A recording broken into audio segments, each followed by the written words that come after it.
Hello hello. कधी civil मध्ये येऊन असं बोलण्याचा कधी वेळच भेटला नाही. आणि एक सैनिक बालाजी घेऊन विद्यार्थी मित्रांकडे आज जे निरोप संभारण आहे, निरोप संभारणाचा जे कार्यक्रम केले सर विजय मुले सर, मला खरंच लई चांगलं वाटतं. मी लई प्राऊड फील करतो की माझे मित्र असं विद्यार्थी मित्रांना घडी द्या.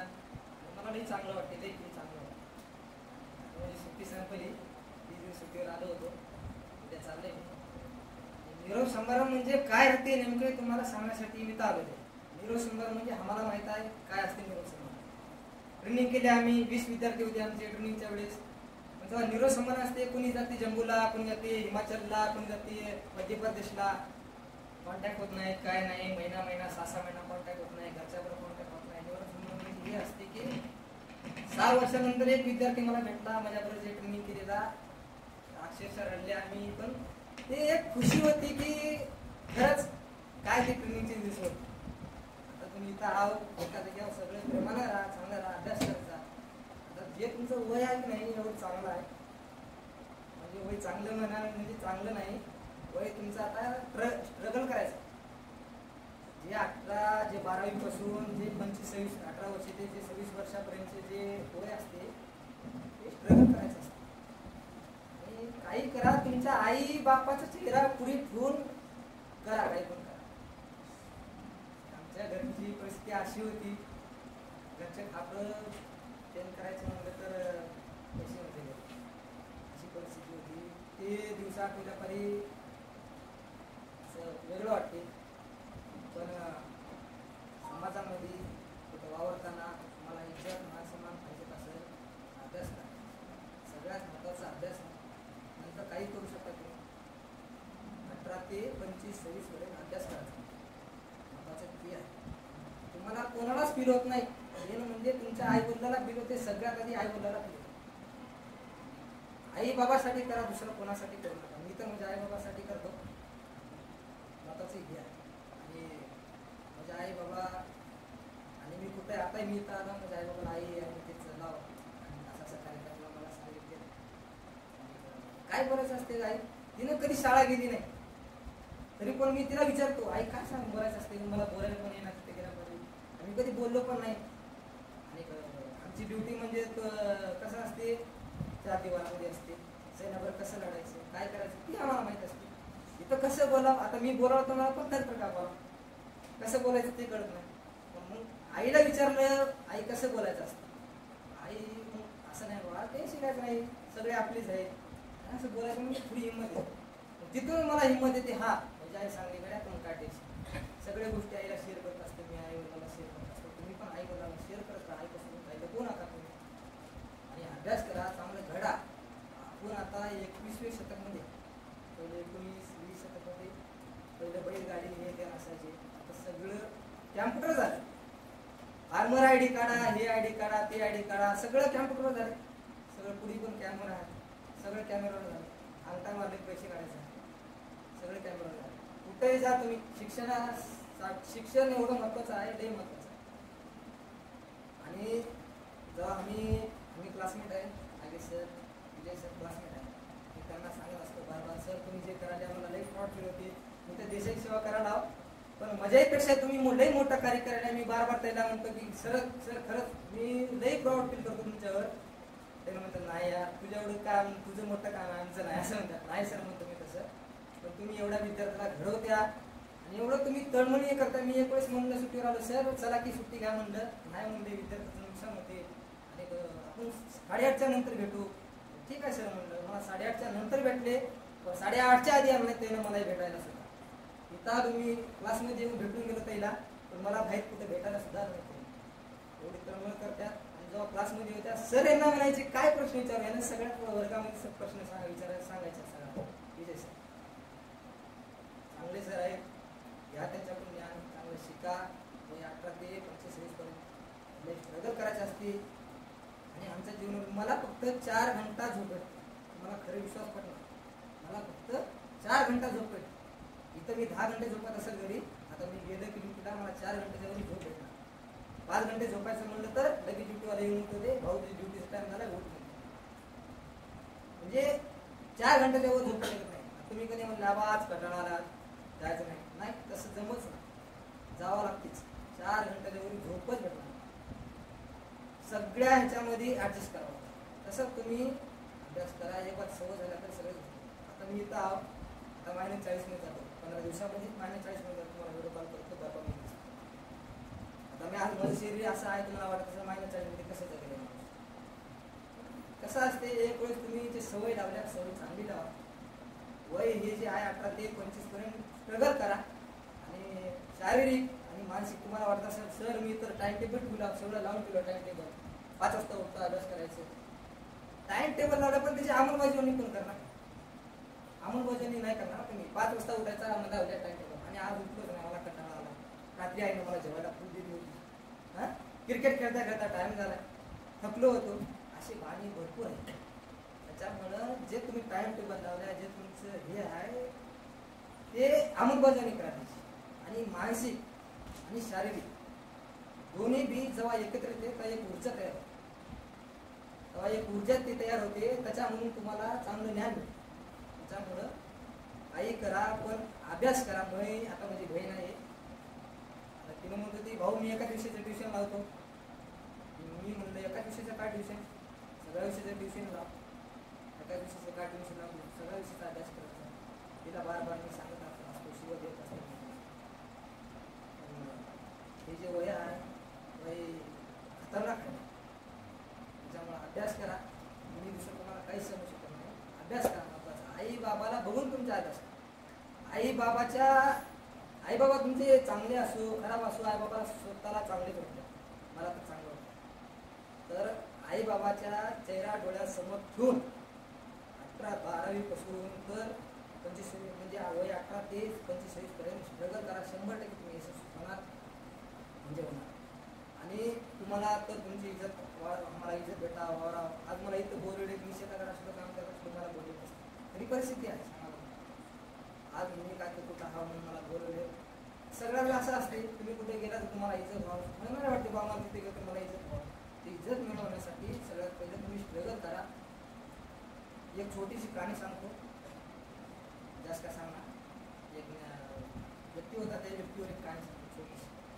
हे तर म्हणजे कहाणी सांगतो तुम्हाला, आणि एक छोट्या व्यक्तीवर एक कहाणी सांगतो. थॉमस एडिसन सगळे तर ओळखी द्या तुम्ही. थॉमस एडिसनला ते त्याला ऐकू येत नव्हतं. थॉमस एडिसनला ऐकू येत नव्हतं काहीच. बहिराव तर लहान होता. त्याची आई त्याला शाळा पाठवली.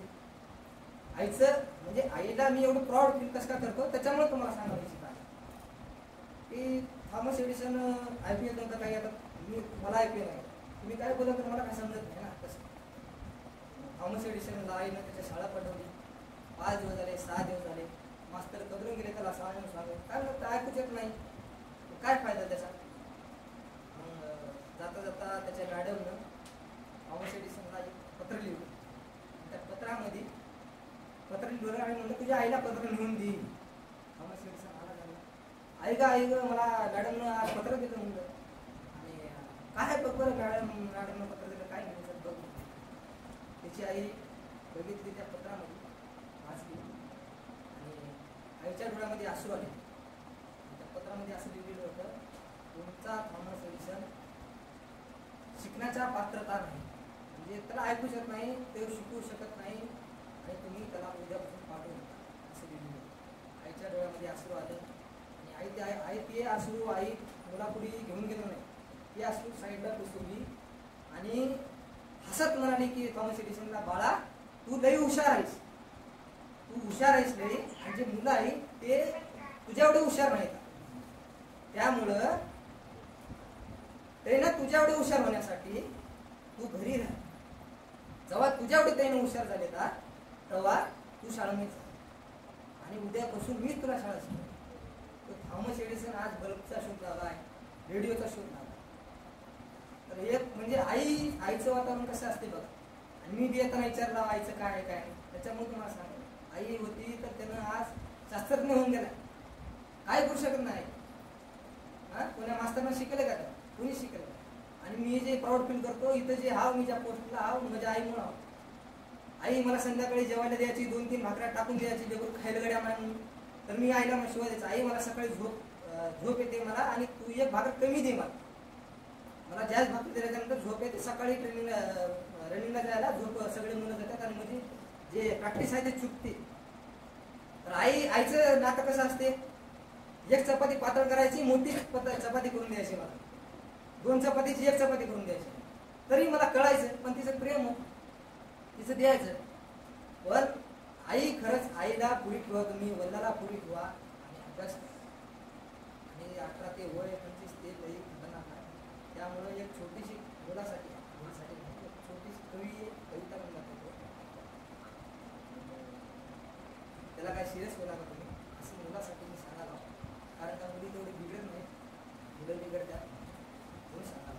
वय आहे 18 ते 25, 26 जे बिघडायचं आहे मुलाचं, हे त्याच्यामुळे फील करणार का प्लीज. म्हणजे माझ्याकडून काही चुकलं असेल, मी काही गलत बोललो असेल, मला एक माफ करा. एकाच्याच बोलणार नाही, सर पण बोलणार आहे का. आणि म्हणजे इथं हिंमत नाही बोलायची, तरी पण सरनं मला फेस करत नाही, मला तरी पण सरनं इथं दिले. सरचा मी परत एकदा धन्यवाद देतो. Y this Kolaveri Kolaveri Kolaveri D, घर तुझ दूर दूर, आडवी नदी आला पूर, वाट मला हुर हुर, भेटीसाठी मी आतुर. Y this Kolaveri Kolaveri Kolaveri D, मित्र माझे छान छान, खातात गुटखा आणि पान, नाही अभ्यास नाही काम, करतात बंड मारत्यात शान. Why this Kolaveri Kolaveri Kolaveri di. मामा बघून घेतो, कॉपी मुक्त नका मागतो. आई ने क्लास बोलली नाही, भरला ग्लास, बॉटल खल्लास, झाला सत्यानाश.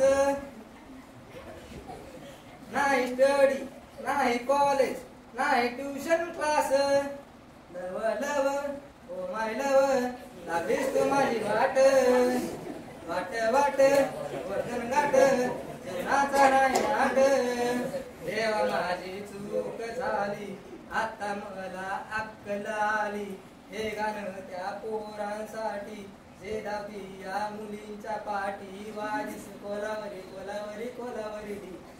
त्यातून छोटस गीत सांगतो तुम्हाला, कारण का हे जे वय आहे, या वयामध्ये तुम्ही काही करू शकता. 130 कोटी जनसंख्यामध्ये तुमच्यासारखा हुबहू व्यक्ती कोणी आहे का. तुम्ही जसे दिसत्या, तुमचं जे क्वालिटी आहे, दुसऱ्यामध्ये क्वालिटी आहे. 130 कोटी मध्ये तुम्ही अशी एक व्यक्ती आहात की तुमच्यासारखं दुसरं कोणीच नाही. त्याच्यामुळं जीवनामध्ये जे काय करचाल तुम्ही, रिग्रेट कधी होऊ नका. रिग्रेट म्हणजे कधी तुम्हाला स्वतःविषयी पश्चाताप नाही व्हायला. जे करा, जे काय कराल ते योग्यच करा. जे मी करायला योग्यच करायचं नाही, घ्यायचं नाही. जे काय तुम्ही डिसिजन घेवाल्या, आता हे झालं तर कसं होईल, ते झालं तर कसं होईल, काय होत नाही. रिग्रेट करायचं नाही कधी जीवनामध्ये, कधीच रिग्रेट करायचं नाही, कधी पश्चाताप करायचं नाही. जे करायचं चांगलं करायचं, पुढे हो जात राहायचं. हा सुख दुःख चढ उतार जीवनामध्ये येत राहतात, चढत राहतात. पण आपलं जे आत्मविश्वास आहे, जे बळ आहे, ते कधीच खचू नका तुम्ही, कधीच कमी करू नका. आणि इथून तुम्ही एक सवय लावा अभ्यासाची. आणि 18 ते 25 वय होजेपर्यंत तुम्ही, मी पण फेल झाला, मी 4-5 वेळेस फेल झाला, तरी पण मी आज नोकरीवर. असं नाही की 1 वेळेस मध्ये तुम्हाला सगळं काय भेटल, सगळं काय भेटणार नाही. 1 वेळेस फेल होणार, सगळं काय होणार, रिग्रेट करायचं नाही कोणा गोष्टीचा.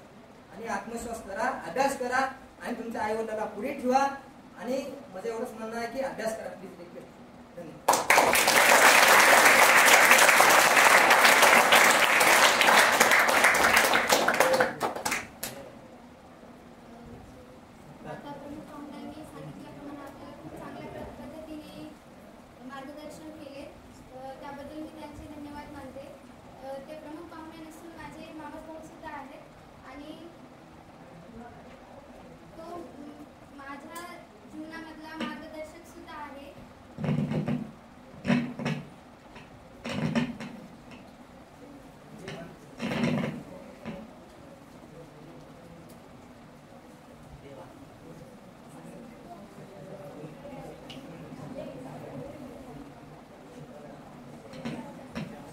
लक्ष द्या, आपण काय करूया, आरती आलेले आहेत, स्वागत करूया. त्याच्यानंतर त्यांचं भाषण आहे ते ऐकूया. चालेल ना? ठीक आहे. तर मी विनंती करतो अक्षय सरांना त्यांनी प्रमुख पाहुण्यांचं स्वागत करा.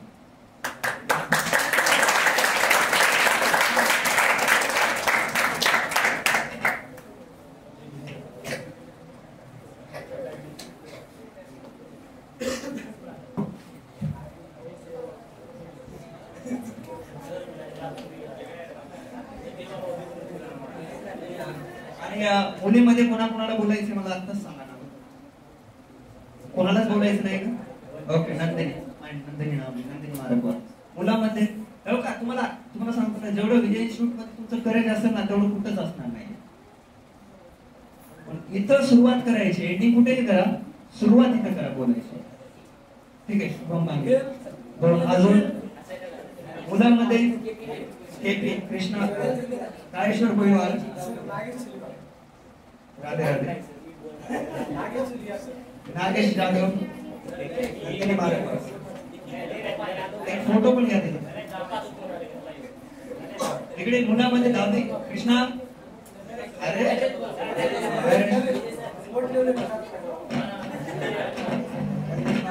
शुभम मांगे,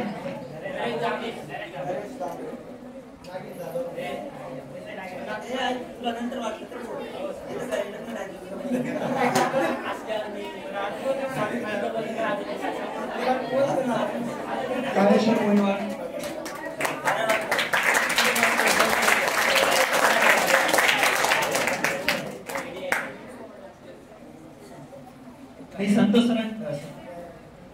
संतोष कोठारे सरांचं स्वागत करण्यासाठी अक्षय सरांना विनंती करतो.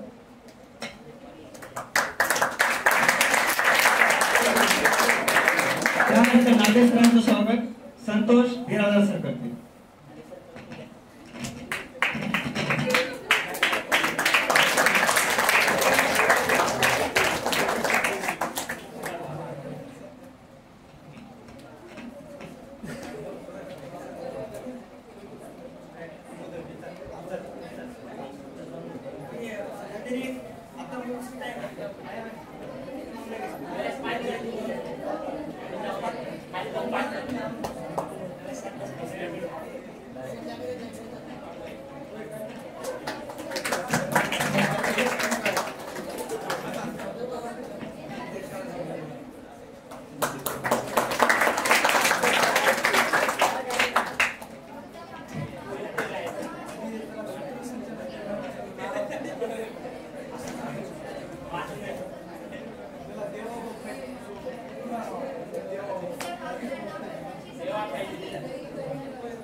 नंदिनी मारकवाड मी यांना मनोगत व्यक्त करण्यासाठी.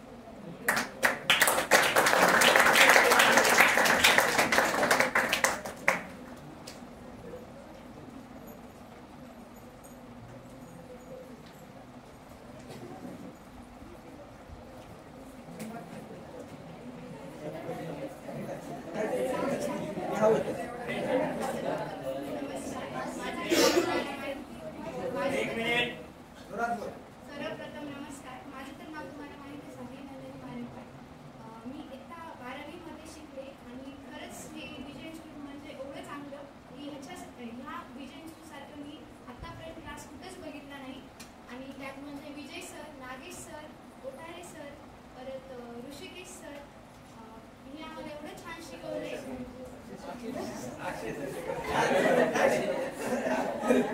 परत अक्षय सर, भेदेकर सर आम्हाला एवढं छान शिकवले की खरंच असं स्टाफ कुठंच नसेल मला असं वाटते. आणि मेनली म्हणलं तर माझे फेवरेट टीचर म्हणलं तर कोठारे सर.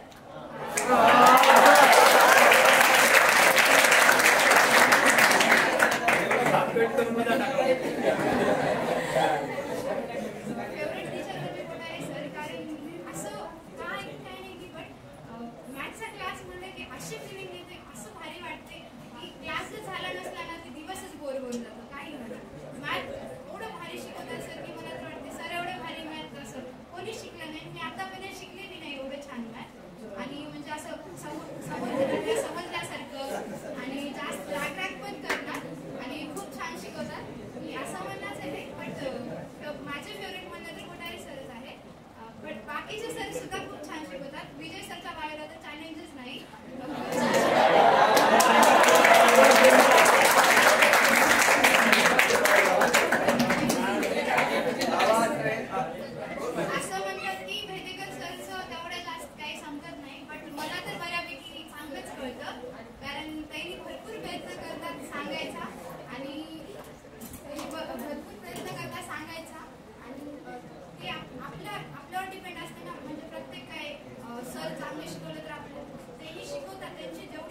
लावले, नाहीतर मी ऑदर जागी तर लावत नसते, कारण मला मी गेलते दुसऱ्या जागी बट मला समजलं नाही. बट इथं आल्यावर काही का होईना पण मला बेसिक माझं मेन म्हणलं की माझ्यामध्ये डिफिकल्टी होती. माझं बेसिक क्लिअर नव्हतं, त्याच्यामुळं मला जास्त समजत नव्हतं. बट हळूहळू का होईना पण समजलं आणि खरंच हे सर वगैरे खूप छान शिकवले. एवढंच मना असं वाटते की हजारों फूल चाहिए एक माला बनाने के लिए, हजारों फूल चाहिए एक माला बनाने के लिए हजारों रंग चाहिए एक रंगोली सजने के लिए, पर एक सच्चा शिक्षक अकेला ही काफ़ी है, एक सच्चा शिक्षक अकेला ही काफ़ी है बच्चों की जिंदगी को स्वर्ग बनाने के लिए.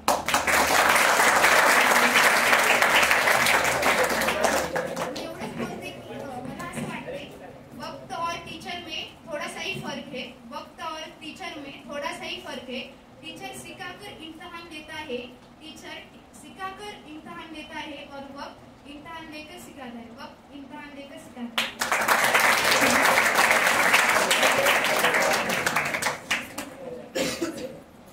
नंदनी कितीने खूप छान प्रकारे आपले मनोगत व्यक्त केले, त्याबद्दल खूप धन्यवाद मानते. यानंतर शुभम भांगे आपले मनोगत व्यक्त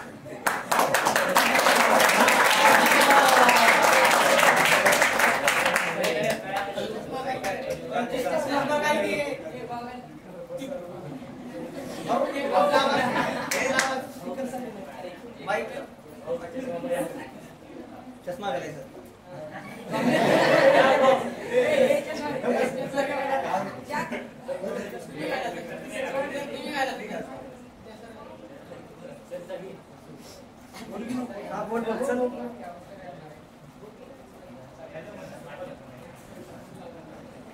हॅलो, सर्वप्रथम मी सरांना नमस्कार करतो, कारण की त्यांनी मला बोलण्याची संधी दिली.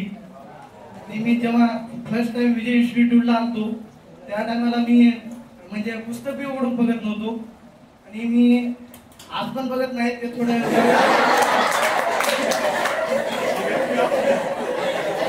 वेगळा भाग आहे का, पण इथं समजल्यानंतर आपण जे कन्सेप्ट क्लिअर करतो घरला जाऊन ते थोडं बघितलं की कव्हर होऊन जातात. आणि मी सर्वात जास्त मी विजय सरचा पिरियड तर आतापर्यंत कधीच बुडवला नाही. मी जरी गावाला गेलो तरी पिरियडला येत होतो आणि भेटेकर सरच्या कधी क्लासला उशीर व्हायचा, कधी 7:30 वाजायचे, कधी 7:45, तरी मी सरने मला सहकार्य केले. आणि नंतर नागेश सर तर कधी बाहेर भेटले की म्हणायचे शुभम क्लासला का आला नाही. आणि मी जेव्हा मी दिसायचो मी आणि नागेश सोबतच दिसायचो.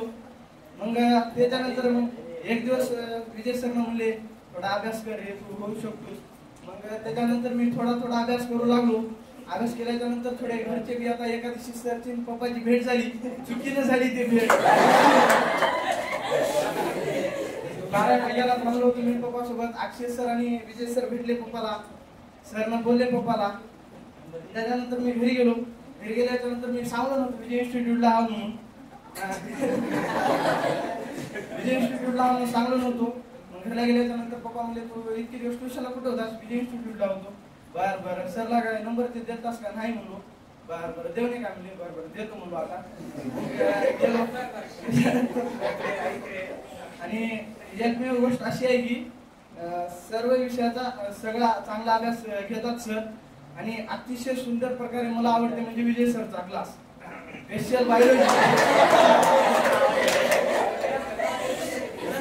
स्पेशल बायोलॉजी आणि मी तर कधी बायोलॉजीचा ते प्लेअरच्या मागे बसतो मी. ते म्हणजे फेवरेट जागा आहे. तिथं बसल्याच्या नंतर म्हणजे MCQ ऑटोमॅटिक बरोबर येतात. एवढंच मी बोलतो आणि थांबतो. थँक्यू.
केमिस्ट्रीसाठी आलो होतो इथं. मग असे एक इथं शिक्षणाची आवड निर्माण झाली विजय सर. कारण विजय सर असं शिकवतात बायोलॉजी कोणी शिकवतात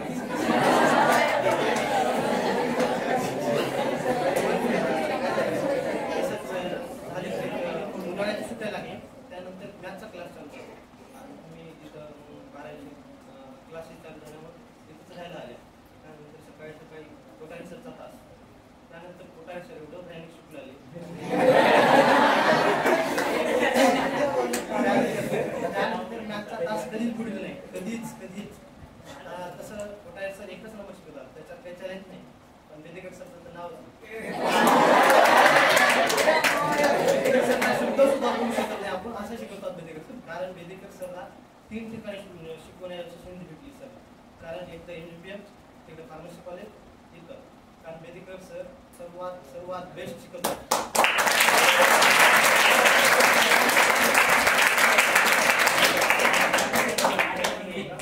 मला जर कधी नवीन 12वीला कधी संधी भेटली नागेश सरला बायोलॉजी शिकवायची तर नागेश सर एवढं भयानक बायोलॉजी शिकतात. विशेष बायोलॉजी नागेश सर कोण शिकले तुम्हाला तिला सांगायचं.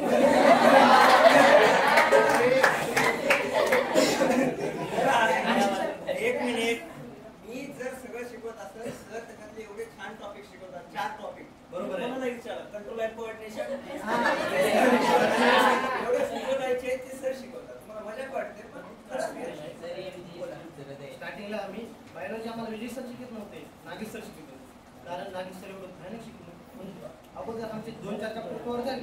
त्याचे क्वेश्चन त्याला आन्सर मग पूर्ण पद्धतीनं हे बोर्ड आम्ही नंतर आला बोर्ड मला हे जे भेटाले ते काहीच नाही बेसून आहे.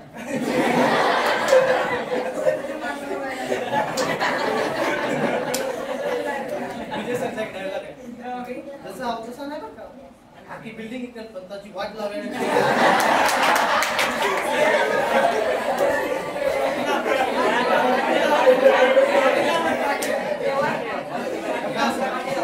खानदानी पाटील लाव.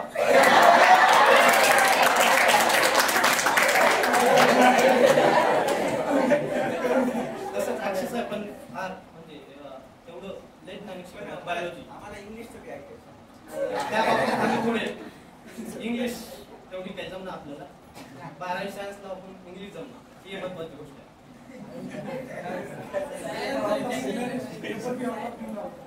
इंग्लिशचा अभ्यास करता 80 मार्काचा पेपर सोडून आल्या 10 मार्काची कॉपी केली.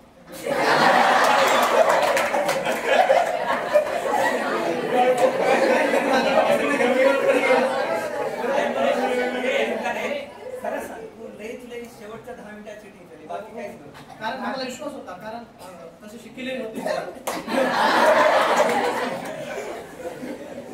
आता मॅथचं काही विषयच नाही कारण मॅथचे संपूर्ण टॉपिक कव्हर करून घेतले होते. रिव्हिजन घेतले होते. कारण कोठारी सर एवढं म्हणजे कोठारी सरला असा मजाक करून ज्यावेळेस शिकवतात त्यावेळेस जे काय आहे ते पण म्हणजे व्यवस्थिशीर बघणे लक्ष देणे कन्सेप्ट कव्हर करणे. बाकी कोठारी सरला एव्हरी टाइम कधी बोला. कोठारी सर आमच्यासाठी कोठारी सर खास करून 6 वाजता येत दिले आणि तेव्हा कोठारी सरची कधीच झोपवणी. कोठारी सर फोन लावलो आता म्हणजे 2-3 दिवसाखाली पुस्तकसाठी फोन लावलो होतो. कोठारी सर 8 वाजता झोपीत मागून फोन लावले झोपीत आबा सर हां. त्यावेळेस आमच्यासाठी त्यांनी 6 वाजता क्लास घेतली. बरोबर माझ्या शब्दात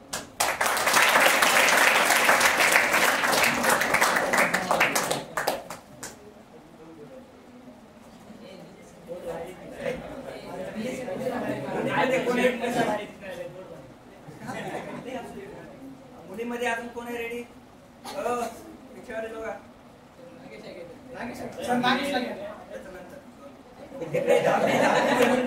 दहावी वाले कोणीच नाही.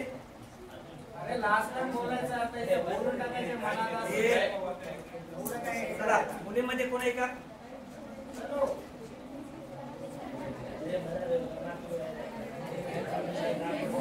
कोण आहे लवकर बोला. काय सर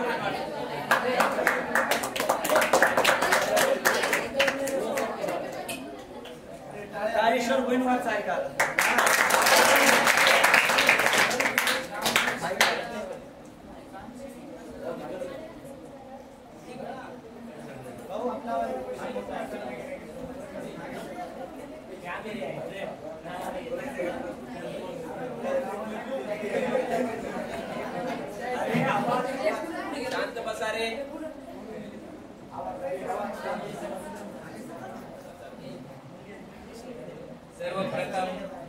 सर्वांना माझा नमस्कार. माझे नाव काळेश्वर आणि वडिलांचे नाव प्रकाश आणि नाव गोविंदवाड.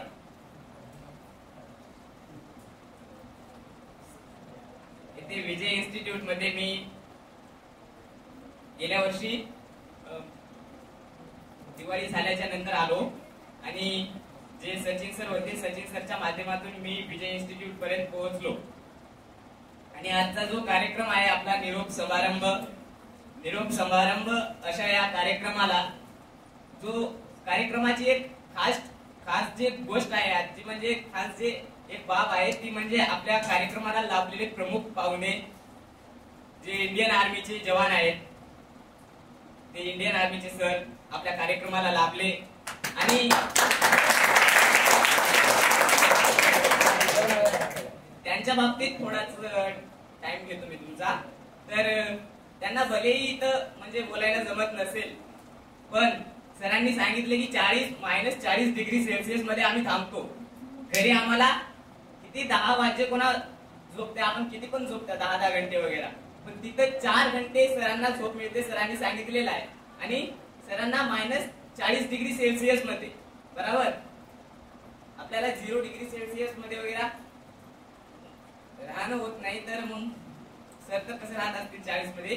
आणि जे सर म्हणत होते की सर तुम्ही इथं शिकवता म्हणजे खूप चांगलं करता, तुम्ही विद्यार्थ्यांना घडवता, पण बघायला गेलं तर सरांची बराबरी कोणी करू शकत नाही. कारण सरांनी तिथं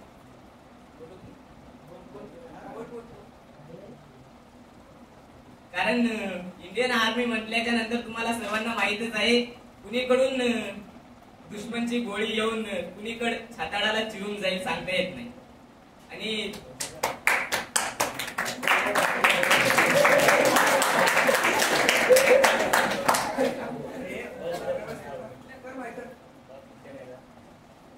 आणि सर म्हणत होते की आई वडिलांना डोळ्यासमोर ठेवा. विजय सर पण मला म्हटले होते की मोबाईल वगैरे असतो, मोबाईलवर मोटिवेशन ऐकून आपण खूप जण असं इन्स्पायर होऊन काय होतात लागलेले आहेत भरपूर जण, पण खरं मोटिवेशन काय आहे तर आई बापांना, आई वडिलांना समोर ठेवून अभ्यासावर हे करणं. ओके,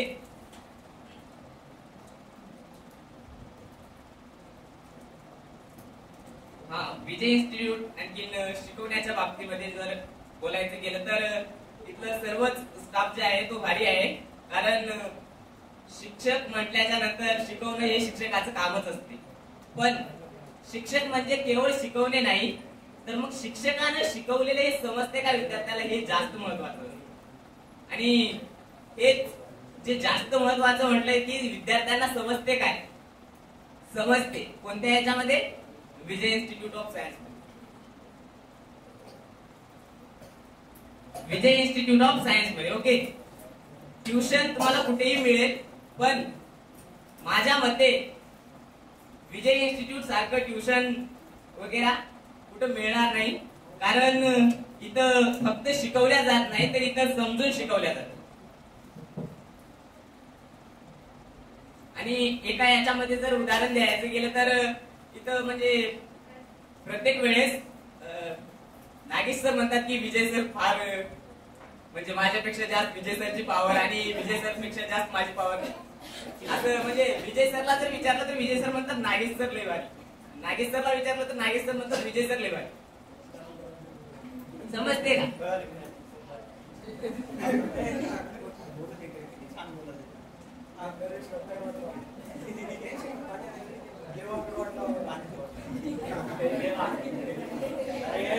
एका शब्दात जर सांगायचं गेलं तर नागेश सर हे विजय इन्स्टिट्यूटचं हृदय आहेत.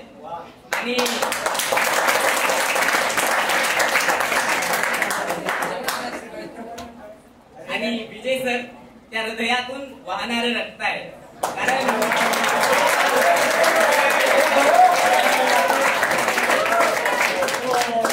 आणि हा जो विजय इन्स्टिट्यूट आहे तो बॉडी आहे. आणि जर हृदय जर रक्त फ्लो करण्याचं जर काम करत नसेल तर बॉडी आपली काम करणार नाही. आणि जर रक्त फ्लो करण्याचं तो काम करतोय मात्र त्यामध्ये रक्तच नाही तर मग हार्टचं पण काही काम नाही. तर मला सांगायचं काय आहे की इथं जे दोन शिक्षक आहेत, जे जिवलग मित्र पण आहेत, आणि मैत्री कशी असावी हे आपल्याला सरांकडून शिकलं पाहिजे.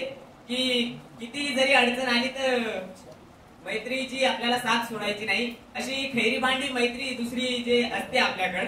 आजकाल मैत्री खूप गाजत आहे की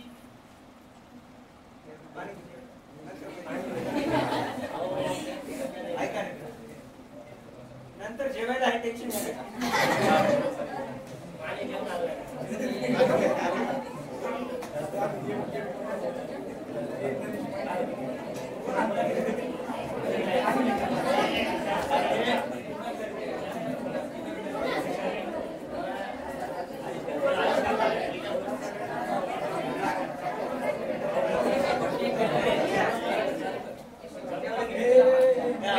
मैत्री माहिती आहे सर्वांना. जर माहिती नसेल तर एका शब्दात सांगायला गेलं तर म्हणजे एकल्यानं जर शिक्षकाला जर सतवलं समजा तर दुसरं पण लगेच सतवायला सुरू करतं. तसं म्हणजे एक गोष्ट आपल्याला समजून घेतली पाहिजे की शिक्षक शिकवतात म्हणून शिकायचं नसतं विद्यार्थ्यांना. शिक्षक शिकवतात म्हणून शिकायचं नसतं, तर विद्यार्थ्यांमध्ये जिद्द असली पाहिजे शिकण्याची, बाकी काही नाही. तुम्हाला कोणताच शिक्षक तुम्हाला जर तुमच्यातच जर शिकायचं जर नसेल तर तुम्हाला सांगतो, गॅरंटी देतो, जेन्युइनली सांगतो तुम्हाला मी की कोणताच शिक्षक तुम्हाला शिकवू शकत नाही. कितीही जरी शिकवलं तर तुमच्यामध्ये जर शिकायची जर हे नसेल, इच्छा नसेल आणि तुम्हाला शिकायचंच नसेल तर कोणता शिक्षक तुम्हाला काय करू शकतो. शिक्षक जसं आता बघा, एखादं घोडा वगैरे आहे आणि घोड्याचा मालक जो आहे त्याला फक्त कुठपर्यंत नेऊ शकतो, नेऊन तर पाण्याच्या त्याला जर ताण लागली तर तळ्यापर्यंत नेऊ शकतो. ओके, तळ्यापर्यंत नेऊ शकून फक्त तळ्यापर्यंतच नेणार आहे. त्याला आता पाणी पाजवत बसेल का? नाही. पाणी पियायला देखील जीवावर जाणार. ओके, बघा पहिल्यांदा आपल्याला भूक लागली, भूक लागल्याच्या नंतर आपल्याला जेवायला जीवावर जाते म्हणून आईनं आपल्याला काय केलं, चुरून आपल्याला दिलं. मग नंतर ते पण आपल्याला हात जे आहे हाताने खायला आपल्याला काय होते, जीवावर जाते आपल्या भाषेमध्ये. आणि ते पण आता मग आता घास बनवून दिलं तर ते टाकायचं आपले जे अन्न खाण्याची जे तोंडामध्ये टाकायचं अन्न, आणि ते मग आता त्याला मग टाकली आई, तेवढं काम केली. ओके, तर मग आई आता पुढचं काम करू शकणार नाही. आई चावणार आहे का अन्न? आई चावणार आहे का अन्न? मग ते अन्न कोणाला चावावं लागणार आहे? मग तेच सांगतो. तर मग शिक्षक फक्त काय करू शकतो, शिकवू शकतो आणि चांगल्या प्रकारे शिकवू शकतो. शिकणं हे विद्यार्थ्यावर डिपेंड असतं. त्यामुळे माझ्या बाबतीत जर बघायला गेलं तर मी कोणत्याही शिक्षकाला म्हणजे कमी लेखत नाही, कारण प्रत्येक शिक्षक हे चांगलेच असतात आणि जास्त करून तर त्यांचे जे एफर्ट्स आहे तो 100% ते देतच असतात. पण विद्यार्थ्याची मानसिकता नसेल तर काहीच होऊ शकत नाही. तुम्हाला मी खूप वेळा सांगते, कारण माझं पण उदाहरण आहे. मला पण अनेक वेळा सरांनी बघून सांगितलं, पण तेवढं काही मला जास्त येत नाही, पण बऱ्यापैकी जमते. आणि राहिली गोष्ट मार्किंगची, की कोण्या इन्स्टिट्यूटचं मी नाव घेणार नाही, पण खूप सारे इन्स्टिट्यूट असतात, खूप सारे कोचिंग क्लासेस असतात जिथं मार्किंग असते, जी टक्केवारी असते 90, 95, 99%. ओके, 99.9% हे देखील टक्केवारी असते. आणि कोणत्या इन्स्टिट्यूटला 100 टक्केवारी असते. ओके, 100 मार्काच्या पेपरपैकी 100 टक्केवारी असते. मात्र तिथं विचारायला गेलं तर त्याच्याकडे नॉलेज नसते. खरी गोष्ट जर तुम्हाला सांगायचं असलं तर महत्वाचं काय आहे, नॉलेज. तुम्ही जर LLB केलेली असाल समजा, ओके, तुम्ही जर LLB केलेली असाल आणि तुम्ही कोणत्या अडचणीत जर म्हणजे पोलीस वगैरेच्या कायद्यामध्ये जर फसलेले असाल तर तुम्हाला कायद्याची जाणीव राहील. ओके, तुम्हाला 12वीला मार्क किती असतील, काटावर पास. पण तिथं तुमचे मार्क कामाचे देणार आहेत का? काय महत्वाचं असणार आहे, नॉलेज. काय महत्वाचं असणार आहे, नॉलेज. लय आवाज येत नाही. काय महत्वाचं असणार आहे, नॉलेज महत्वाचं असणार आहे. म्हणजे मला काय सांगायचंय की मार्क, पर्सेंटेज, टक्केवारी हे काहीच मायने नसते. म्हणजे टक्केवारी जे असते ते केवळ एक फक्त साधन असते बघायला गेलं तर टक्केवारी म्हणजे मला 99.9% आहेत असं वगैरे त्यांना आपण सांगतो, पण त्याला विचारायला गेलं तर काही येत नाही. म्हणजे हा थोडे वेगळाच खेळ होतो त्या की. त्यामुळे मार्किंगच्या बाबतीत कधी बघायचं नाही तर नॉलेजच्या बाबतीत बघा. आणि अभ्यास करायचंय तर कशासाठी करायचंय? मार्किंग साठी कधीच अभ्यास करू नका. मी सांगतो तुम्हाला, खूप साऱ्या कोचिंग क्लासेस काय करतात, रट्टा मारणे त्यांचा स्वभाव असतो. रट्टा मारणे म्हणजे काय, ते जसं खरडले तसं पाठ करायचं, समजो अथवा न समजो. समजा आता रेस्पिरेशन आहे, रेस्पिरेशनची डेफिनेशन वगैरे सांगितली आपल्याला, तर फक्त उगाच रट्टा लिहून द्यायचं आणि जे जसं दिलेलं आहे तसं रटून आणायचं. मात्र त्याला नंतर ते कळणार नाही. ते रट्टा मारून देखील खूप पर्सेंटेज काही जण घेतात, पण जास्त रट्टा मारलेले पर्सेंटेज येऊ शकत नाही. तर मग इथं काय म्हणायचं आहे, रट्टा मारल्यानं काही होत नाही, फक्त तर नॉलेज असणं गरजेचं आहे. आणि शिकवण्याच्या बाबतीमध्ये जर सांगायचं गेलं तर सर्व चांगले शिकवतात. मात्र विजय सर हे विजय इन्स्टिट्यूटचं पहिलं सांगतो तुम्हाला, रट्टा आहेत ते जर वाद जर नसेल तर कसं, ते जे आहेत ते विजय इन्स्टिट्यूटला कसे ठेवण्याचं काम करतात, उल्हासित ठेवण्याचं काम करतात, उत्साहित ठेवण्याचं काम करतात. ओके, भलेही विजय सरनं तुम्हाला म्हणजे काही दिवस आता खूप जर त्रास जर आपण देत असेल शिक्षकांना, तर खूप सहन करण्याची ताकद असते शिक्षकांची. मात्र एखाद्याला एवढं पण सहन होत नाही की तू त्याची लिमिट क्रॉस जर केलं तर किती पण सहन होत नाही. त्यामुळे रागाच्या भरामध्ये शिक्षक काही पण बोलतात. ओके, काही पण म्हणजे लिमिट असते त्यांना पण. आपल्यासारखं बोलायला जमत नाही. आपल्यासारखं बोलल्यावर तुम्ही कळतेच तुम्हाला काय करायचं. त्याच्यामुळे आपल्यासारखं जास्त उत्तर देता येत नाही. त्यामुळे असं नाही, जाऊन बोला, तुम्ही चालते का? अरे बोलायला दम लागते. हाय काय कोणा या पुढे, तो शेवटचा दिवस आहे, सोडायला तू शांत आहे थोडं, नंतर तुला जमून आहे.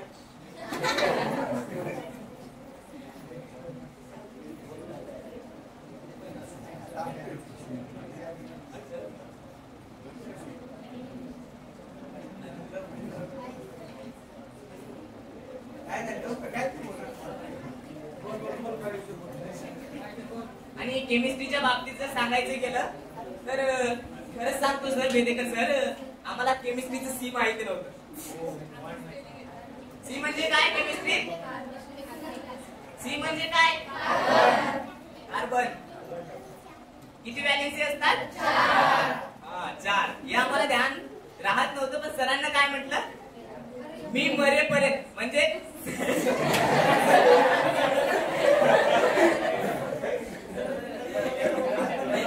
तुम्हाला जर माझे जे हे आहे ते झाल्याच्या नंतर जे येऊन जरी विचारले तुम्हाला स्वप्नात की कार्बनला व्हॅलेन्सी किती असतात, तर तुम्ही काय सांगणार? 4. असं बेडेकर सर म्हणतात.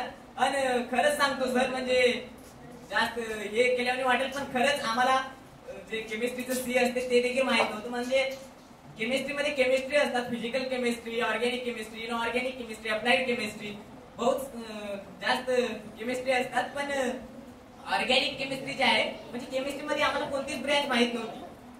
फक्त ऑर्गॅनिक केमिस्ट्री तरी माहित झाली, ते म्हणजे आमच्या बेडेकर सरमुळे.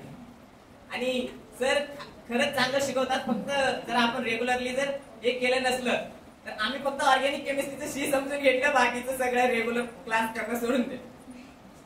तर त्या एक मुद्दा आहे की काय, तर सातत्य ठेवणं. कारण सातत्य हे खूप मोठी गोष्ट आहे आणि सातत्य जर नसेल तर अवघड आहे. कारण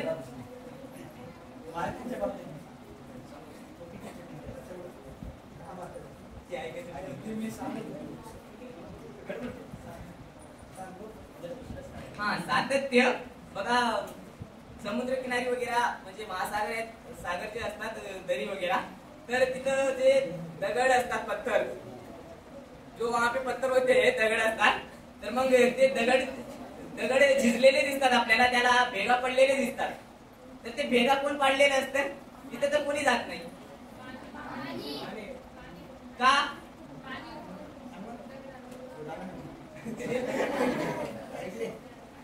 तर पाण्यामध्ये काय असतं, सातत्य असतं. कारण का, तू एका दिवशी जाऊन धडकणार नाही. म्हणजे एका दिवशी केमिस्ट्रीचा अभ्यास केला माझ्यासारखा आणि नंतर शांत बसलो, तसं जमते का? जमणार नाही. ते सातत्य असलं पाहिजे. आणि पाणी काय करतो, वज्रासारखा कठीण दगड जो असतो, तो तेवढा कठीण दगड जो असतो तो काय करतो, भेगा पाडतो तेवढ्या मोठ्या दगडाला. त्याचं कारण काय आहे, तर सातत्य. म्हणजे सांगायचं काय आहे, पाण्याने जर दगडाला भेगा पडत असतील तर हे तर केमिस्ट्री, फिजिक्स, बायोलॉजी हे तर काही लई मोठी गोष्ट आहे, काय करायचंच म्हटलं तर.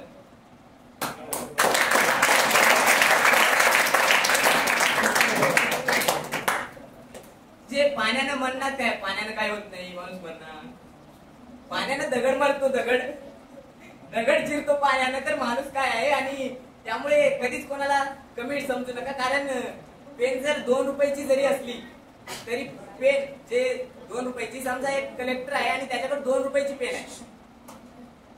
कलेक्टर 2 रुपयाची पेन वापरत नाही, पण समजा माझ्यासारखा किंवा विजय सारखा जर असला कलेक्टर तर तो 2 रुपयाची पेन वापरणारच. कारण गरिबीची जाणीव असते त्याला.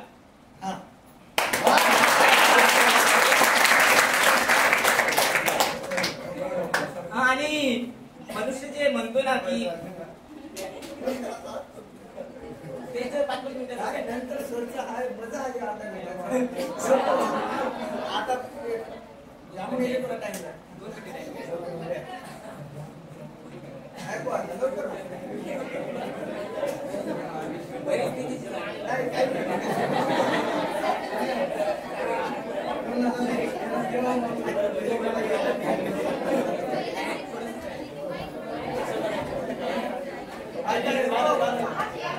देवाकडे मनुष्य टीका करत असतात. म्हणजे देवाला काय करत असतात, शिवाजीत असतात की देवा मला गरिबीमध्ये जन्माला का आणलं.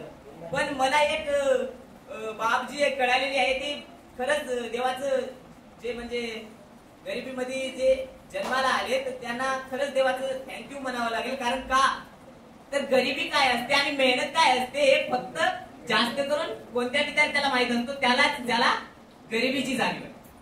कारण गरिबीमधून जो मनुष्य आहे तो वरी जातो ना, त्याला कधीच असं म्हणजे खालच्यांना हे समजत नाही, तो कमी समजत नाही. आणि गरिबीची जाणीव असणं हे खूप मोठं म्हणजे आजकाल सर्वांना ते बुडत चाललेलं आहे. माणुसकी खतम होत चालली आहे.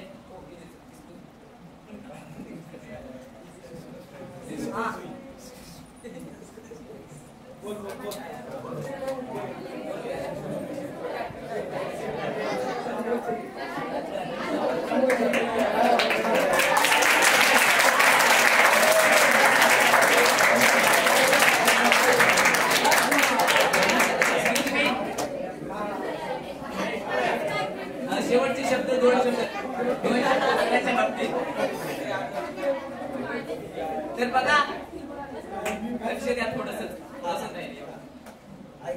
शेवटच्या भावना तर खूप काही आहेत, पण आपल्याला वेळ मिळत नाही. मी तर म्हणतो विचारणार 1 घंटा आणखी बोलू शकतो. शिक्षक जो आहे काय करतो, शिक्षक काय करतो, शिकवतो, चांगलं शिकवतो, जगायला शिकवतो. आणि चांगले विचार जे आहे, विचार विद्यार्थ्यांच्या मनामध्ये रुजू करणं आणि देशाच्या जे मधली जी जनसंख्या आहे तिला सुधारण्याचे काम करतो कोण, शिक्षक. मात्र जो फौजी असतो, जो आर्मी वाला, जो शिपाई असतो, तो काय करतो, देशाच्या बाहेरून जसं सेलला सेल वॉल वगैरे असते, जसं बाहेरचे मेंबर जे आगाऊ पार्टिकल राहते आपल्याकडे, म्हणजे ते पार्टिकलला मध्ये येऊ देत नाही. तसंच फौजी काय करतात, तर देशाला संरक्षण करण्याचं काम करतात. आणि खूप म्हणजे जीवावर खेळून काही झालं तरी त्यांची बराबरी कोणी करू शकत नाही.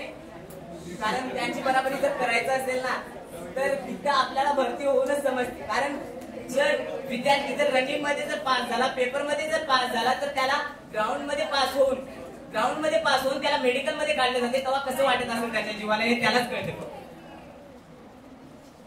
सरांना विचारा, सरांच्या म्हणजे जेव्हा सर भरती करत होते तेव्हा लास्टच्या याच्यामध्ये अटेम्प्ट मध्ये तेव्हापर्यंत तिथपर्यंत जाऊन जेव्हा काय आहे, जसं तुम्हाला उदाहरण समजायचं जर असेल तर काय, तुम्ही चीटिंगची खूप तयारी केला, सर्व बाजूनी जर तयारी केला, पण मेन टाइमला जर कलेक्टर येऊन तिथे जर हे झालं आणि पेपर सुटजेपर्यंत हे झालं तर कसं वाटेल तुम्हाला? काहीच येत नाही.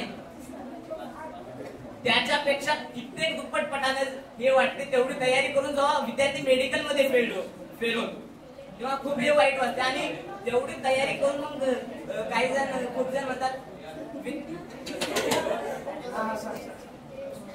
हा आता सरांचे पण आई वगैरे म्हणतील असं माहित नाही, पण खूप साऱ्या जणांचे जे आई वडील असतात ते काय म्हणतात, आमचं जे लेकरू आहे ते त्याच्यासाठी मरायला चालेल हे शब्द वापरला जातो आपल्या समाजामध्ये. सरळ सरळ हा शब्द वापरला जातो की लेकरू आमचं मरायला चालेल. कोणासाठी? आणि कुणी ऐकलंय काय आजपर्यंत की नेत्याचा मुलगा, सरपंचाचा मुलगा, प्रधानमंत्र्याचा मुलगा शिपाई झालाय, कॅप्टन झालाय, सीआरपीएफ मध्ये गेला किंवा ब्लॅक कॅट कमांडो मध्ये गेला, गरुड कॅट कमांडो, ओके, कुठेच गेलेलं. म्हणजे जास्त करून काय करतात, गरीब घरातले शिपायाच्या ह्याच्यात जातात आणि देशाचं रक्षण करतात. आणि राजकारणाचा जो किडा आहे तो देशाला खातो. त्यामुळे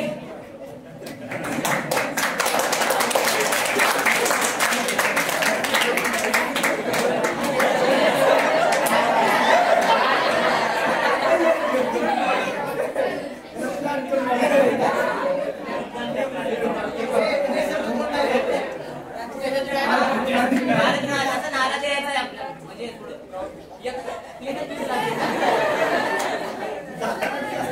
नाही तुम्ही देणार मला चान्स. आवाज गरजेला पाहिजे, म्हणजे तेवढं मी नजर सरायचे का नाही. भारत माता की जय, भारत माता की जय, भारत माता की जय. कारण भारत माता की जय म्हटलं की मला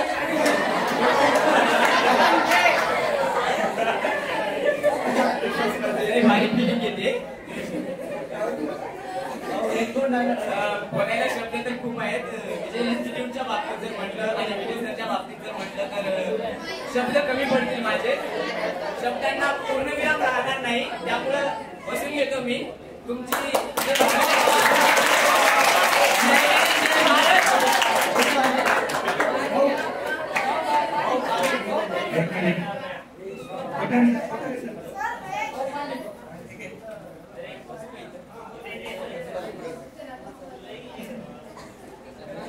झालं एक अर्धा घंटाचा कार्यक्रम. त्याच्यानंतर मला पण भूक लागली, जेवण करून अर्धा घंटा जास्त काय शो नाही, एक घंटा घेतला.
माझ्या लाईफ मध्ये मी आजपर्यंत कधीच मार खाल्ली नव्हती, कधीच.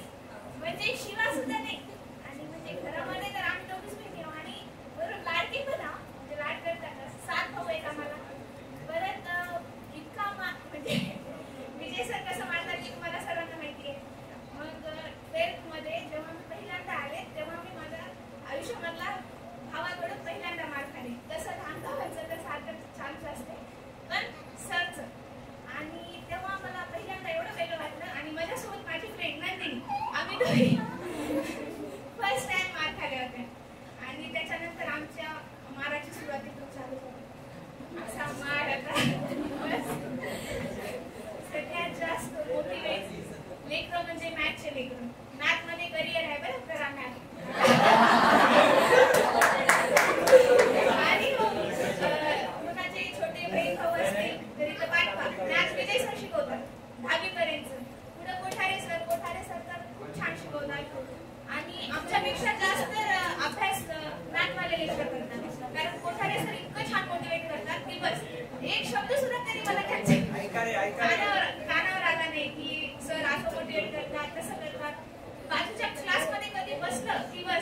पॉइंट लक्षात ठेवा.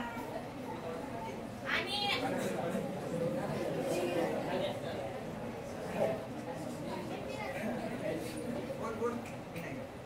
मी घाबरत नाही कोणाला तसं. आता किती बोलली. परत माझे फ्रेंड्स सगळे फ्रेंड्स चांगले आहेत. मला वाटलं नव्हतं इतके चांगले फ्रेंड्स होते. कारण म्हणजे पहिलं तर माझं आणि नंदिनीचं जमतच नव्हतं स्टार्टिंगला जेव्हा आली तेव्हा. परत कल्याणी मी तर आताच फ्रेंड झाल्या काही दिवसाखाली. आणि आशा झाल्या की बस सांगूच मी.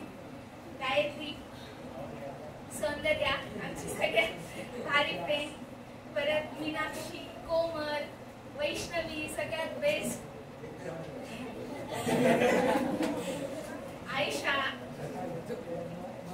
आणि मग नंतर माझी बेस्ट फ्रेंड शुभांगी. तिनं मला खूप सपोर्ट केली. तिच्या सर्व प्रॉब्लेम्स किंवा तिला काय जमते काय नाही ते मला तिनं सांगत राहिली. आणि हो असं फ्रेंड्सला ते शेअर करायचं. आपण असं राहते की सर्व गोष्टी मम्मी पप्पांना शेअर करत नाही. मी पण करत नाही खरं सांगते. मी भाऊला शेअर करते आणि भाऊ पण त्याच्या गोष्टी मला शेअर करते. लहान आहे म्हणून सांगत नाही असं राहत नाही. आपले फ्रेंड्स असतात त्यांना शेअर करायचं. कारण फ्रेंड्सला ज्या गोष्टी शेअर करतात त्या आपण मम्मी पप्पाला करत नाही. बस एवढंच म्हणायचं आहे. ओके तर ऑल द बेस्ट. आणि 12वी चीटिंगच्या भरोशावर बसून मी बसलो होतो. एवढा कसका झाला तुम्हाला सांगते. इंग्लिशच्या पेपरला फक्त 45 मार्क्सचा पेपर लिहून आलो मी. दुसरे पेपर मला द्यायला जायची हिंमतच नव्हती. एवढे रडले. निखिल सर होते म्हणून नाहीतर माझी हिंमतच नव्हती. इंग्लिशचा पेपर माझा खराब गेलाय. बाकी सर्व पेपर छान गेले. तुम्हाला पण ऑल द बेस्ट. आणि लई आवड नाही बरं. सोपंच आहे. फक्त इथंच राहा बरं. नाहीतर लई आवड. एवढं बोलून की माझे 2 शब्द संपत नाही. थँक्यू. चांगल्या प्रकारे आपले मनोगत व्यक्त केले. त्यानंतर मी माझी स्वतः लिहिलेली एक कविता आहे ती तुमच्यासमोर व्यक्त करते. तुमची अनुमती असेल तर. आणि प्रमुख पाहुण्यांनी आज सांगितल्याप्रमाणे त्यांनी म्हणले की आपल्या आई वडिलांना समोर ठेवून आपलं भविष्य घडवायचं असतं. तर त्यामधून मी माझ्या वडिलांवर कविता लिहिलेली आहे ती मी तुमच्यासमोर मांडणार आहे.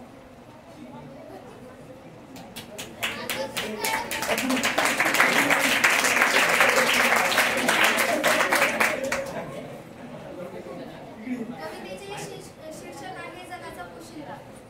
बाबा, मी तुमची लाडकी रे. तुम्हा सांगू इच्छिते गोष्टी अनेक.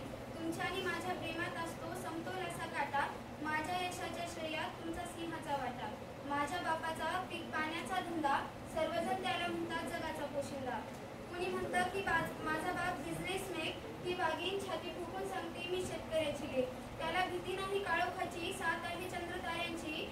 त्याला भीती नाही काळोखाची साथ आहे चंद्रताऱ्यांची. तो फिरतो अनवारी रानभर म्हणून आहे आनंदी जग सारं. पाय जरी मुरगाळला दगडाच्या खिंडीत. पाय जरी मुरगाळला दगडाच्या खिंडीत. मायेनं अंग कुरवाळील तो गवताच्या पेंडीत. तो मनात हसत असतो भरजार पिकाला पाहून. तो मनात हसत असतो भरजार पिकाला पाहून. त्याने तो आनंद व्यक्त करतो स्वतः गाणे गाऊन. तो आनंद व्यक्त करतो स्वतः गाणे गाऊन. त्याने भव्य असं कार्य घेतलं हाताशी. त्याने भव्य असं कार्य घेतलं हाताशी. तो दिवसभर खेळत असतो रानातल्या मातीशी. त्याच्यावर सर्व विश्वाची माया असा हा आमचा शेतकरी राया.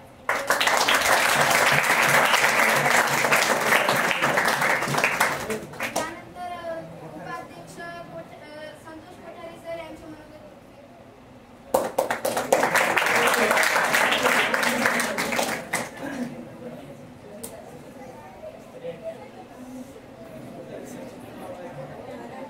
काहीतरी 2 शब्द कामाचे कसं ऐकत माझं राहू द्या पण सरच आहे.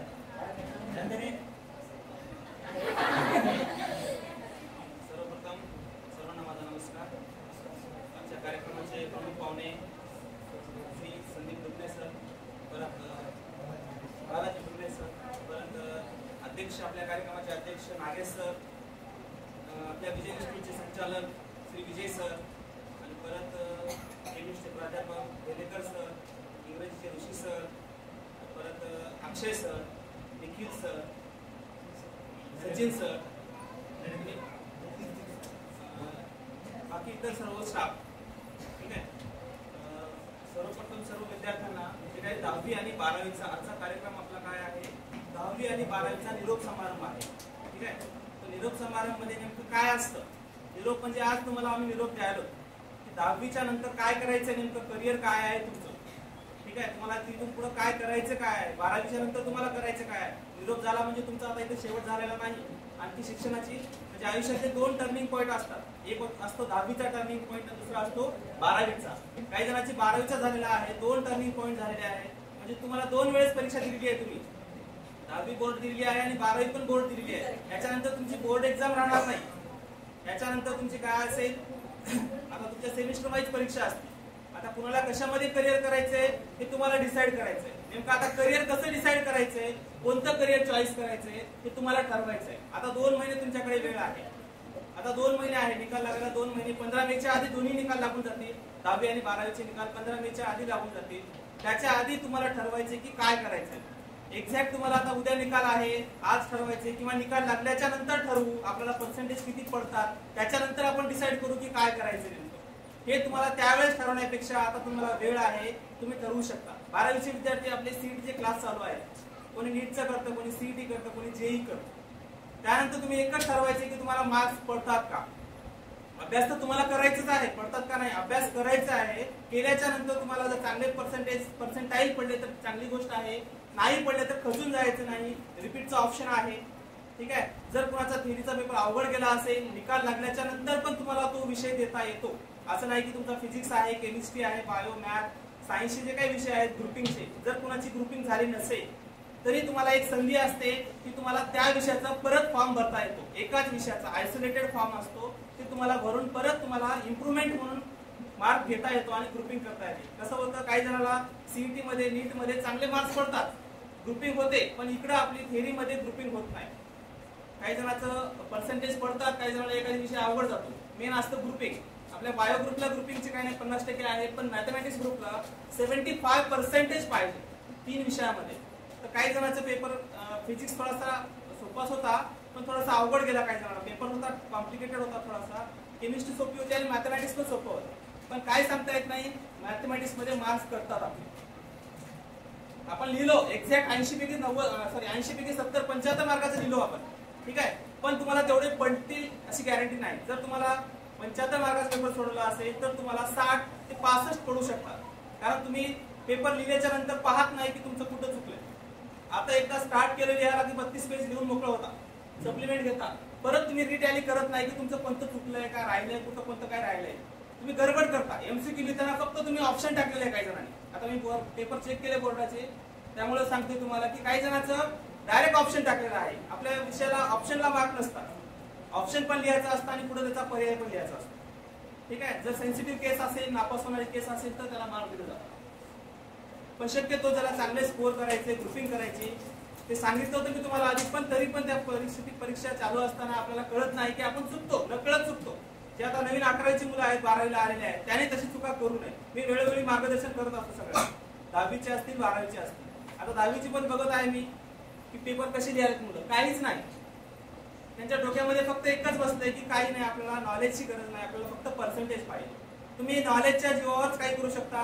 नुसतं पर्सेंटेज कागदपत्री आहे, 95% घ्या, तुम्ही 90% घ्या, तुम्हाला कोणी विचारत नाही. आज 90 घ्याल, 95 घेतात, उद्या घ्याल, 12वीला घ्याल, पुन्हा बीएससी ग्रॅज्युएट घ्या किंवा कोणी इंजिनिअरिंग केलं, ठीक आहे. पण तुम्हाला कुठे ना कुठं सीईटी द्यावी लागणार आहे. आणि सीईटी मध्ये जर तुम्ही क्वालिफाय असाल, ओके, त्याच्यानंतर मेन असतं, प्रिलिम असतं, ओरल असतं, ओके. 3 परीक्षा पात्र होऊन मग तुम्हाला कुठेतरी जॉब भेटतो. आणि आजकाल जॉब सोपे राहिले नाही. जर तुम्हाला बघतो, आज मी परिसरामध्ये बघतो आपल्या आजूबाजूला की संधी खूप कमी राहिलेल्या आहेत, तुरळ राहिलेल्या आहेत. म्हणजे कसं की एक जागा असेल तर एका जागेला जवळपास 10,000 फॉर्म आहेत, जे की कॉम्पिटिशन स्पर्धा परीक्षा आहेत आपल्या, ओके. एमपीएससी असेल, यूपीएससी असेल. आता ते जाऊ द्या, आपल्या नीटची एक्झाम आहे. दरवर्षी किती मुलं बसतात, किती जागे निघतात, फक्त 15 ते 12,000 जागे निघतात. मुलं फॉर्म किती भरतात, 3 लाख, 4 लाख, 10 लाख. तर एका मुलाला किती कॉम्पिटिशन आहे, एका जागेसाठी किती कॉम्पिटिशन आहे बघा तुम्ही. आणि तुम्ही त्या कॉम्पिटिशन मध्ये उतरण्यासाठी तुम्हाला काय करावं लागेल, अभ्यास करावा लागेल. इथपर्यंत ठीक आहे, तुम्हाला इथपर्यंत आम्ही कसं तर आणलं. काही जणांचा आता 12वीला मुलं आले होते, मी फर्स्ट टाइम मी 11वी घेतली नाही, डायरेक्ट 12वी घेतली. बरेच मुलांचा 11वीचा पाया पक्का नव्हता. ठीक आहे, त्यांचा पाया पक्का करण्यात मला जवळपास 6 महिने गेले. त्यामुळं मला जे काही 12वीला एक्स्ट्रा घ्यायचं होतं ते घेणं झालं नाही. आता 11वीची फ्रेश बॅच स्टार्ट केलेली आहे 12वीची, त्यांना व्हायलंय पण त्यांच्याकडे वेळ नाही. ते खरंच त्यांचा खूप पाया वीक आहे. मी त्यांना खूप पुढे घेऊन जायचा प्रयत्न करतोय पण त्यांचा पाया पक्का नसल्यामुळे, पाया कुठं पक्का होत नाही, जे की 10वी पर्यंत ग्राउंड लेवलला तुमचा 6, 7, 8, 6वी, 7वी, 8वीचं जे गणित आहे, ओके, विज्ञान आहे, ते तुमचं पक्कं नाही. तुम्ही या वयामध्ये अभ्यास करत नाही. तुम्हाला सध्या काय झालंय, फक्त वेळ लागले मोबाईलचं. आजकाल बाहेरच्या देशामध्ये असं झालंय, बाहेरच्या देशाचे जे चायनाले देश आहे, दुसरे देश आहेत, सगळ्यांना माहिती आहे, सगळं देश जगानं पण मान्य केले की भारतातील लोक खूप बुद्धिमान आहेत. त्यांना कसं मागं आणण्यासाठी हे mobile, Android phone, smart game जे काही निघालेले आहेत, पबजी वगैरे, हे सगळे गेम त्यांनी काढून आपली बुद्धिमत्ता कमी कराले. हे आपल्याला कळत नाही. फक्त उठलं की आपण मोबाईल घेतो, अभ्यासाकडे लक्ष कमी झालेलं आहे. का? कारण दुसरे देश ऍज कम्पेअर आपल्या देशाला मागं आणण्याचा प्रयत्न करत आहेत. का? कारण आपला जर देश पुढे गेला तर त्यांचं काही अस्तित्व राहत नाही आणि एकदम कमी पैशामध्ये ते गेम द्यायला आपल्याला कळणार गेले. आपण करायला आपलं जवळपास जे काही मेन वय आहे 5वी, 6वी, 7वी, 8वी, ठीक आहे, जे की 12 ते 20 वर्ष असतं वय, या वयामध्ये तुम्हाला खूप हे करायचं आणि 20च्या नंतर तुम्ही 4, 5, 6 वर्ष जर तुम्ही चांगले केलात, अभ्यास केलात, तर तुम्हाला पुढे 25, 26 पर्यंत काही अवघड जाणार नाही. कारण काय व्हायला, तुम्ही डायरेक्ट जे की आता कोणी 10वी झालं की 12वी झाल्याच्या नंतर अभ्यास करू असं ठरवतात, पण होत नाही. कारण तुमचा जोपर्यंत पाया पक्का होणार नाही तोपर्यंत तुम्ही परफेक्ट होणार नाही. मग त्यासाठी तुम्हाला आता इथपर्यंत ठीक आहे, तुम्ही आलात, त्या लेवलला आलात, आम्ही सगळे मिळून तुम्हाला सहकार्य करू. कोणता विषय तुमचा कमकुवत असेल ते आम्ही परफेक्ट करू. आणि जर कुणाचा हे असेल जे की 10वी पर्यंतची मुलं आहेत, त्याचा पाया पक्का नसेल, त्यांच्यासाठी स्पेशल आपण फाउंडेशन क्लास सुरू करणार आहोत, समर व्हॅकेशन. ठीक आहे, जर कुणाचा पाया पक्का नसेल तर त्याच्यामध्ये आम्ही पाया पक्का करून घेणार आहोत. 2-3 महिन्यामध्ये आम्ही परफेक्ट करून घेऊ. पण तुम्हाला एकच करायचंय की तुम्हाला रेग्युलरिटी ठेवायचंय, अभ्यासामध्ये सातत्य ठेवायचंय. आता तुमच्याकडे कोणत्या गोष्टीचं नियोजन नसेल तर तुम्ही काही करू शकणार नाही. एक उदाहरण सांगतो, शिवाजी महाराजांचं सगळ्यांना माहिती असेल, 1630 साली त्यांचा काय झाला, जन्म झाला.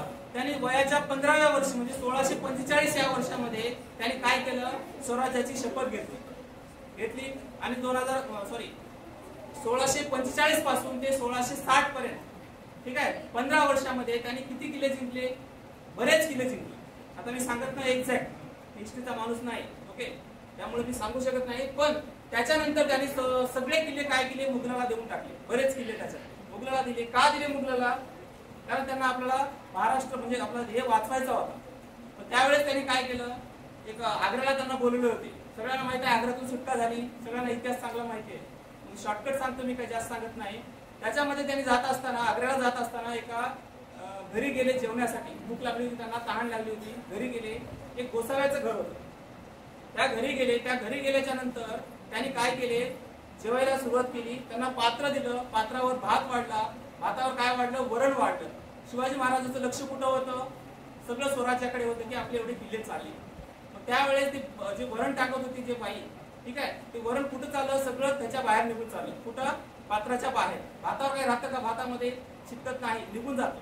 तसं ते मग काय झालं असं विचारलं तर त्यांनी काय सांगितलं, त्या बाईने उत्तर दिलं की आमच्या राज्याचे जे राजे आहेत, ओके, शिवाजी महाराज, त्यांनी काय केलं, सगळे किल्ले आणले आणि सगळे सोडून दिले. त्या बाईच्या डोक्यात एकच बसलं की किल्ले निघून गेले, जसं हातावरलं वरण निघून गेलं तसं स्वराज्यात आलेले किल्ले सगळे निघून गेले. त्या बाईच्या डोक्यात एकच बसलं, शिवाजी महाराजांना तो डोक्यात हे बसला.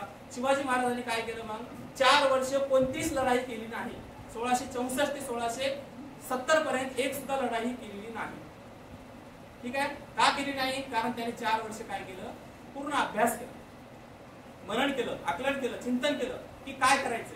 त्याच्यानंतर त्याने जी लढाई सुरू केली तेव्हा सगळे किल्ले त्यांनी जवळपास आपल्या ह्याच्यामध्ये घेऊन आले, राज्यामध्ये घेऊन आले. आणि त्याच्यानंतर दुर्वास शिवाजी महाराजांचं हे झालं, निधन झालं. ठीक आहे, पण एवढं सांगतो तुम्हाला की शिवाजी महाराजांचं कोणत्याही गोष्टीमध्ये काय होतं, नियोजन होतं. आपल्याला पण कोणत्याही गोष्टीचं काय करावं लागतं, शेड्यूल तयार करावं लागेल, नियोजन करावं लागेल. इथून पुढे तुम्हाला करिअरच्या खूप संधी आहेत, त्या संधी तुम्हाला कसं युटिलाइज करायचंय. आणि तुम्हाला असं नाही की आता एकदा जर तुम्ही ती चॉईस केली तुम्हाला माघार घेता येणार नाही.